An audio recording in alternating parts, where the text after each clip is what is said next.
இந்த ஒரு புள்ளியை நம்ம 1 கோடி ரூபாய் வச்சுக்கலாம். இப்போ 10 கோடி பார்க்க எப்படி இருக்கும், 100 கோடி பார்க்க எப்படி இருக்கும், 1000 கோடி பார்க்க எப்படி இருக்கும். ஜெஃப் பெசாஸ் இந்த உலகத்திலே ரொம்ப பணக்காரல்ல இவரும் ஒருத்தவர். அதாவது ஜெஃப் பெசாஸோட சொத்து மதிப்பு 20 லட்சம் கோடி ரூபாய். அப்படியே நம்ம இந்த சைடு பார்த்தோன்னா, நீங்கள் ஏதாச்சும் ஒரு டிகிரியை முடிச்சுட்டு ஏதாச்சும் ஒரு வேலையில் நீங்கள் வேலை பார்த்துட்டு இருந்திருக்கலாம். பேங்க்கில் அவ்வளோக்கா எதுவும் காசு சேர்த்து வச்சுருக்க மாட்டீங்க.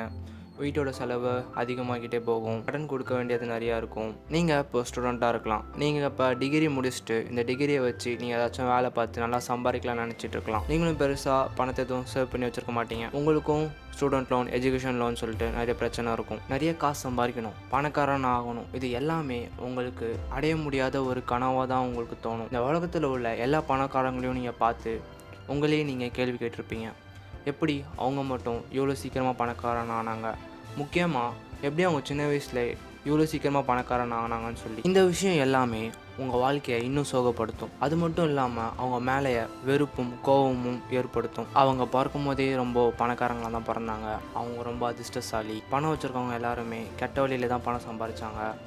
பணம் வச்சுருந்தா மட்டும் அவ்வளோ சந்தோஷம் இருக்காது. பணம் எல்லாமே அதிகமாக கெட்டவங்க கையில் தான் இருக்கும். அவங்கள மாதிரி அந்த அளவுக்குலாம் பணம் சம்பாதிக்க முடியாது. ஏன்னா நான் அவ்வளோ அறிவாளி கிடையாது, எனக்கு ஒன்றுமே வராது. உங்களோட அந்த பெரிய கனவு, அந்த ஒரு வீட்டை வாங்கணும், அந்த ஒரு காரை வாங்கணும், எல்லா கடனையும் அடைக்கணும், உலகம் ஃபுல்லாக சுற்றி பார்க்கணும், இது எல்லாமே உங்களுக்கு அடைய முடியாத ஒரு கனவாகவே தான் இருக்கும். உங்கள் வாழ்க்கையில் மேலேயும் போகாமல் கீழேயும் போகாமல் ஒரு நடுத்தர வாழ்க்கையில் உங்கள் வாழ்க்கை ஃபுல்லாக வாழ்ந்துக்கிட்டே இருப்பீங்க. கடைசியில் தான் உங்களுக்கு புரிய வரும், அரசியல்வாதிங்க இது ஏற்கனவே பிளான் பண்ணிட்டாங்கன்னு. பணக்காரங்க மட்டும்தான் பணக்காரங்களாக இருக்கணும், ஏழை எப்பயுமே ஏழை தான் இருக்கணும்னு சொல்லி ஏற்கனவே இது பிளான் பண்ணி வச்சிட்டாங்கன்னு சொல்லி நீங்கள் நினைப்பீங்க. இப்போ நீங்கள் நினைக்கிறது எல்லாமே தப்புன்னு சொன்னால், யார் வேணால் பணக்காரன் ஆகிறதுக்கு ஒரு வழி இருக்குதுன்னு சொன்னால், உங்களுக்கு இருக்க அந்த ஒரு கடன், அந்த ஒரு வீடு வாங்கணும், அந்த ஒரு கார் வாங்கணும், உங்களுக்கு இருக்கிற இந்த ஒரு எல்லா கனவையும் நனவாக்குறதுக்கு ஒரு வழி இருக்குதுன்னு சொன்னால், இப்போ நான் பொய் சொல்கிறேன்னு சொல்லி நீங்கள் நினைப்பீங்க.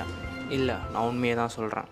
இந்த வீடியோ முடியும் போது உங்களோட வாழ்க்கையில் எந்த ஒரு விஷயத்தை நீங்கள் அடையினாலும் எப்படி அடையிறதுன்றத ஒரு வழி உங்களுக்கு தெரிஞ்சிருக்கும். நான் இதையும் சொல்லிடுறேன், இந்த பாதை ரொம்பவே கடினமாக தான் இருக்கும். தோல்வியும் ஏமாற்றமும் நிறைந்ததாக இருக்கும். உங்கள் ஸ்கூல் அண்ட் காலேஜில் சொல்லித்தராத விஷயங்களெல்லாம் கேட்க வேண்டியதாக இருக்கும். சோகமான உண்மை என்னன்னா, நிறைய பேர் இது பாதி வழியிலேயே கையை விட்டுருவாங்க. என்ன நடந்தாலும் சரி, நான் இதே பாதையெல்லாம் போகிறவங்களுக்கு அவங்க நினச்சி பார்க்க முடியாத பணம், செல்வம் எல்லாமே இந்த பாதை கடைசியில் அவங்களுக்கு கிடைக்கும். இந்த பாதை கடைசியில் தான் பணத்தை பற்றியே கவலையே படாத ஒரு வாழ்க்கை. வாங்க அந்த வழி என்னன்னு தெரிஞ்சுக்கலாம். இது வரைக்கும் உங்கள் பணத்தை பற்றி சொல்லியிருந்த பொய்கள், பணத்தை பற்றி உள்ள உங்களுக்கு அபிப்பிராயம் என்ன? இதுக்காக தான் நம்ம வேலை செய்யணும், இந்த பணத்தோட மதிப்பு எப்பயுமே குறையாது. உலகத்தில் நடக்கிற எல்லா கெட்டது விஷயமே பணக்காரங்களால தான். பணக்காரங்கனாவே கெட்டவங்க தான். அப்படி இருந்தாலும் சந்தோஷமாக இருக்கணும்னா நம்ம பணம் சம்பாரிச்சு தான் ஆகணும். இந்த மாதிரி பணத்தை பற்றி உங்களுக்கு பொய்யான விஷயங்கள் சொல்லப்பட்டிருக்கும். நீங்கள் இப்போ நடுத்தர குடும்பத்துலேருந்து வந்திருந்தீங்கன்னா, உனக்கு யூடியூப்பில் உனக்கு பிடிச்சது பண்ணிலாம் சம்பாதிக்க முடியாது, நீங்கள் லட்சமாக காசு கட்டி டிகிரி வாங்கினா மட்டும்தான் உன்னால் சம்பாதிக்க முடியும்னு சொல்லப்பட்டிருக்கும். இதனால் நீங்களும் ஏதோ ஒரு படிப்பை படிச்சுட்டு ஏதோ ஒரு வேலையை பார்த்துக்கிட்டு 9லேருந்து 5 மணி வரைக்கும் ஒரே வேலையை பார்த்துட்டு இந்த மாத சம்பளத்துக்கு நீங்கள் வேலை பார்த்துட்டு இருப்பீங்க. உண்மை என்னென்னா, நீங்கள் இந்த மாதிரி பண்ணுறதுனால உங்களால் அதிக அளவுக்கு பணம் சம்பாதிக்க வைக்கவே முடியாது. பணத்தை அதிகமாக சம்பாதிக்கணும்னா நல்லா படிக்கணும்னு சொல்லித்தர ஸ்கூலில் என் பணத்தை பற்றி சொல்லித்தரதில்லை. எப்படி இன்வெஸ்ட் பண்ணணும், எப்படி சேவ் பண்ணணும், எந்தெந்த பொருளாக வாங்கணும், எந்தெந்த பொருளாக வாங்கக்கூடாது.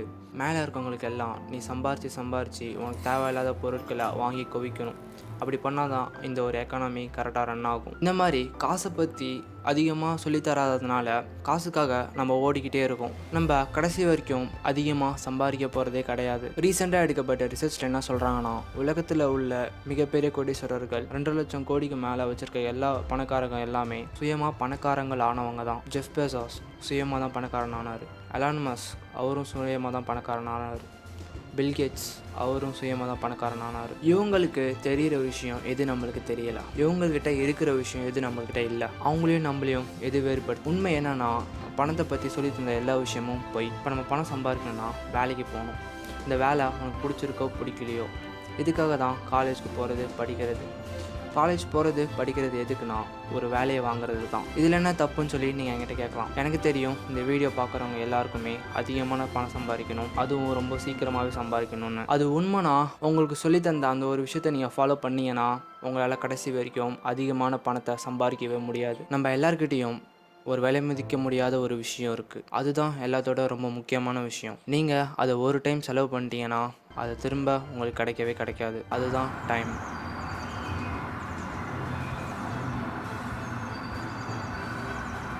நீங்கள் ஒரு சராசரியான ஒரு மாத சம்பளம் வேலையை பார்த்துட்டு இருந்தீங்கன்னா நீங்கள் எவ்வளோ நேரம் அந்த வேலையை பார்க்குறீங்களோ அது தகுந்த மாதிரி தான் உங்களுக்கு சம்பளம் தருவாங்க. நீங்கள் இப்போ டெய்லிக்கும் 9 மணிலேருந்து 5 மணி வரைக்கும் வேலை பார்த்து ஒரு மாதத்துக்கு 25,000 ரூபாய் சம்பாதிக்கணும்னு வச்சுக்கலாம். இப்படி நீங்கள் சம்பாதிக்கும் போது நீங்கள் 1 கோடி ரூபாய் சம்பாதிக்கிறதுக்கு உங்களுக்கு 33 வருஷம் தேவை. 21 வயசில் காலேஜை முடிச்சுட்டு 33 வருஷம் வேலை பார்த்துட்டு உங்களோட 54வது வருஷத்தில் தான் நீங்கள் 1 கோடி ரூபாய் சம்பாதிப்பீங்க. வெயிட், நீங்கள் அப்போ கூட 1 கோடி ரூபாய் சம்பாதிச்சிருக்க மாட்டீங்க. ஏன்னா உங்களோட செலவு டேக்ஸ் எதுவுமே கால்குலேட் பண்ணாமல் நான் சொல்கிறது. இப்பயும் நீங்கள் 1 கோடி ரூபாய் சம்பாதிக்கணும், அதுக்கும் நீங்கள் பல வருஷம் ஆகும். அது மட்டும் இல்லாமல் இன்ஃப்ளேஷன், பொருட்களோட விலை உயர்வு. பொருட்களோட விலை உயர்வுனால நீங்கள் சம்பாதிச்ச அந்த 1 கோடி ரூபாவே இருக்காது. அதோட வேல்யூ குறைஞ்சிருக்கும். இந்த மாதிரி ஒரு மாத சம்பளத்தை பார்த்துட்டு உங்களால் கடைசி வரைக்கும் ஒரு பணக்காரனாகவே ஆகவே முடியாது. அப்படி நீங்கள் ஆனாலும் உங்கள்கிட்ட அந்த விலை மதிக்க முடியாத அந்த ஒரு டைம் உங்களோட கையை மீறி அது போயிட்டுருக்கும்.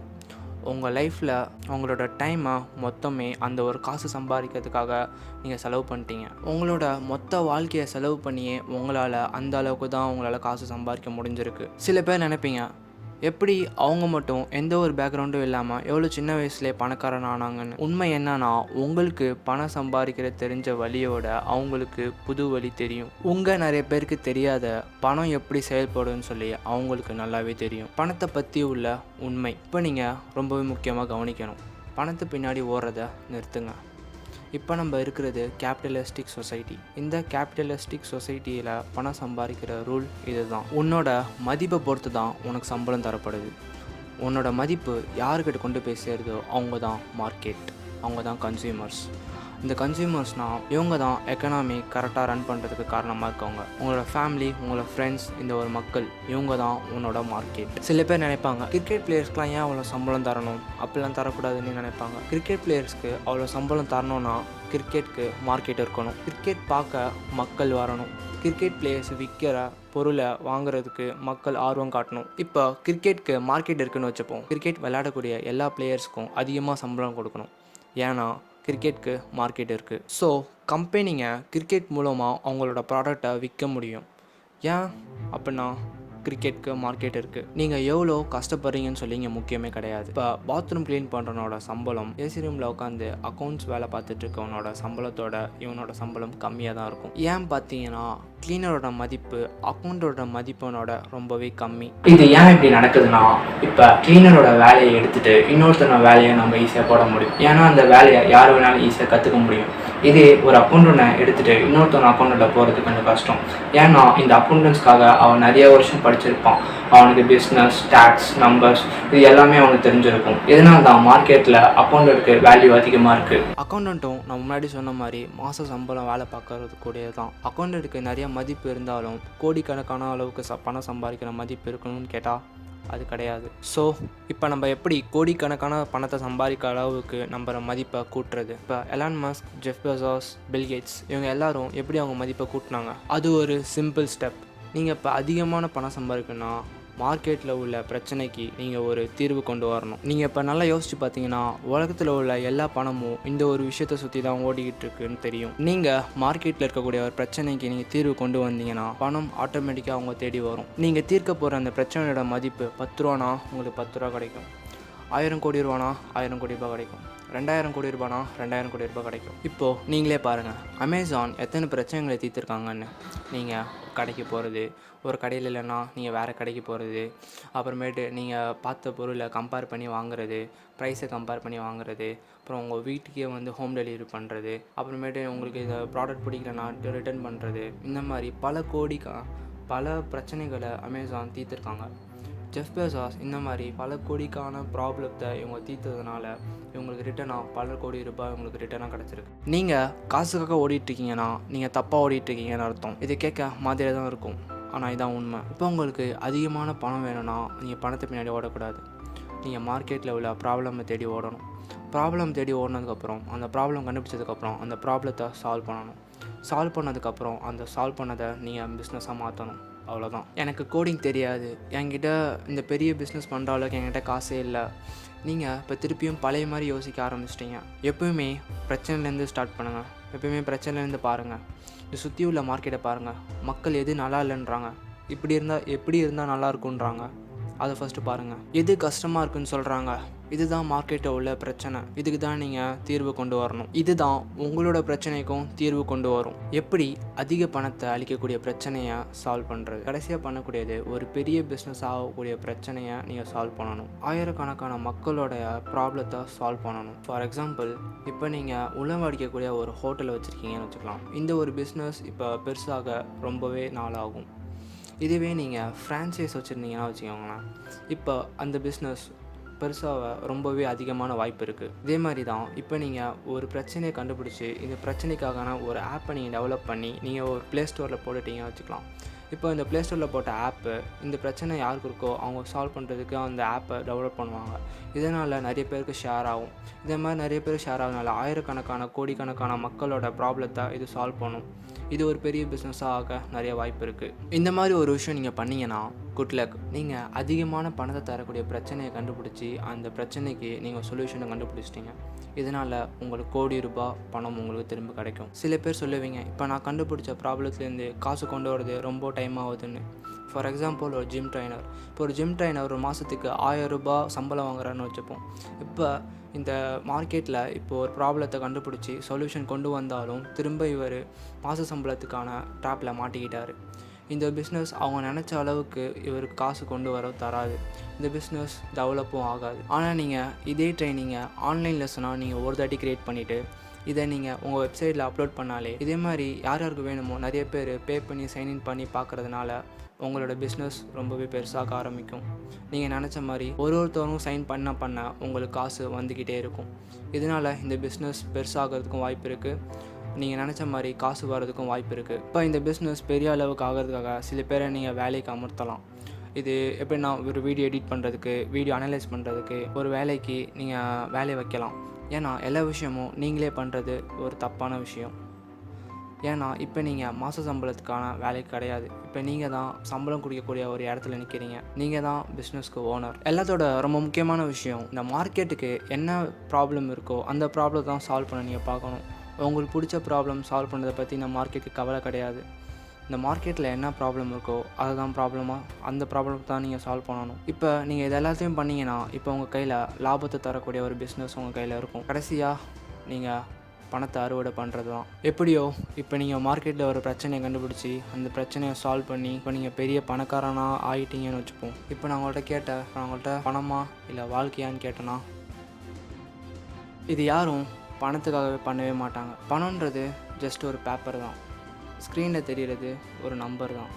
அந்த நம்பருக்கு மதிப்பு இருக்குதுன்னு நினைக்கிறனால தான் அந்த நம்பருக்கு மதிப்பு இருக்குது. இப்போ நம்ம ஸ்டார்டிங்லேருந்து பார்த்தது எதுவுமே பணத்துக்காகவே கிடையாது. அந்த ஒரு கடனை அடைக்கிறது, அந்த ஒரு வீடை வாங்குறது, அந்த ஒரு காரை வாங்குறது, உலகம் பூரா சுற்றுறது, இது எதுவுமே பணத்துக்காக கிடையாது. இந்த நடக்கக்கூடிய எல்லா விஷயத்துக்காகவும் எவ்வளோ நாள் நம்ம வெயிட் பண்ணணும், எவ்வளோ நாள் நம்ம சேவ் பண்ணி வைக்கணும், இதெல்லாம் எதுவுமே கவலைப்படாமல் நம்ம நினச்ச நேரத்தில் நினச்சபடி நம்ம செய்கிறதுக்காக தான் இதெல்லாம் நம்ம பண்ணுறோம்.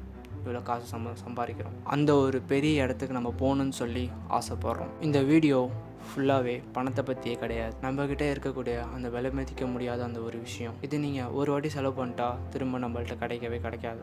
இந்த ஒரு டைமை நீங்கள் உங்களுக்கு பிடிக்காத அந்த வேலையில் ஸ்பெண்ட் பண்ணுறது ஒர்த்தா? இப்போ நீங்கள் காலையில் ஏஞ்சி 9 மணிக்கு ஏஞ்சி திருப்பி 5 மணிக்கு வந்து திரும்பியும் டிவி பார்த்துட்டு திரும்பியும் சாப்பிட்டுட்டு தூங்கிட்டு திரும்பி காலையில் ஏஞ்சி திரும்பியும் 5 மணிக்கு வந்து திரும்பி டிவி பார்த்துட்டு சாப்பிட்டுட்டு இந்த மாதிரி திரும்ப பண்ணிக்கிட்டு ரிட்டையர் ஆகிற வரைக்கும் இந்த மாதிரி பண்ணிக்கிட்டே இந்த வாழ்க்கையை ரன் பண்ணுறது ஒர்த்தா? நீங்கள் வருஷம் ஃபுல்லாகவே இப்படியே வாழ்ந்துக்கிட்டே இருக்க போகிறீங்களா? கடைசி வரைக்கும் எதுவுமே பண்ண முடியல, என்னோடய வாழ்க்கை இப்படி தான் வாழ போகிறேன் இப்படி நினச்சிங்கன்னா அப்படி நீங்கள் கவலைப்படவே தேவையில்ல. ஏன்னா இந்த வீடியோ ஜஸ்ட் ஒரு என்டர்டைன்மெண்ட்டுக்காக தான். நீங்கள் பணத்தை வேறு கண்ணோட்டத்தில் பார்க்கணுன்னுக்காக தான். ஆனால் சில பேர் இருப்பீங்க, என்ன ஆனாலும் சரி நான் பணக்காரன் ஆகுவேன். அப்படி இருக்கவங்களுக்கு நான் சொல்கிறது இந்த ஒரு விஷயந்தான். எப்பயுமே பிரச்சனை தேடி ஓடுங்க. பிரச்சனை தேடி ஓடுனதுக்கப்புறம் அந்த பிரச்சனைக்கான சொல்யூஷனை சால்வ் பண்ணுங்கள். நீங்கள் அந்த சொல்யூஷனை சால்வ் பண்ணதுக்கப்புறம் அது பிஸ்னஸாக மாற்றுங்க. அவ்வளோதான். இதுதான் அந்த அதிகமான பணத்தை அளிக்கக்கூடிய ஒரு வழி. கடைசியாக இந்த வீடியோவில் நான் இதை சொல்லி முடிக்கிறேன். அதை நிறைய வாட்டி சொல்லிட்டேன். எப்பயுமே பணத்துக்கு பின்னாடி ஓடாதீங்க. எப்பயுமே பிரச்சனை தேடி ஓடுங்க. ஏன்னா ஒருத்தவன் பணம், பெண் இந்த ரெண்டுத்தையும் துரத்தவே கூடாது.